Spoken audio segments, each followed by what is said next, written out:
எல்லோராலும் அரவணைக்கப்பட்டு எல்லா சமூகமும் இன்றைக்கு அவரை ஏற்றுக்கொள்கிறது. இப்போ அது எதில் நமக்கு தெரிஞ்சுன்னா, நம்ம கல்யாணம் பொண்ணுக்கும் கல்யாணம் நடந்துச்சு, பையனுக்கு இங்கே தான் கல்யாணம், இதே கிரவுண்டில் தான் கல்யாணம் நடந்துச்சு.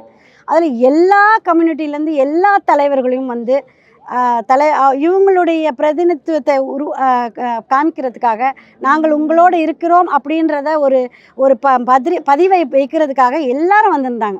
வந்து மணமக்களை ஆசீர்வதித்து போனாங்க. அதே மாதிரி திருமணம் சென்னையில் நடந்துச்சு மகளுக்கு. அதுக்கும் எல்லா தலைவர்களும் வந்து அது வந்து ஒரு மிகப்பெரிய ஒரு அங்கீகாரம்னு நான் நினைக்கிறேன்.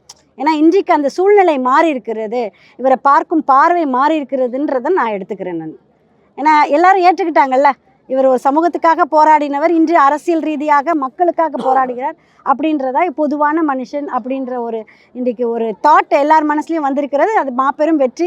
எனக்கு நான் நினைத்த காரியம் இன்றைக்கு முக்கால்வாசி நிறைவேறியிருக்குன்னு நினைக்கிறேன். தமிழரின் பாரம்பரிய திருவிழாவை கொண்டாடுவோம் புத்தாடை பொங்கலோடு. The Chennai Silks let the celebration begin.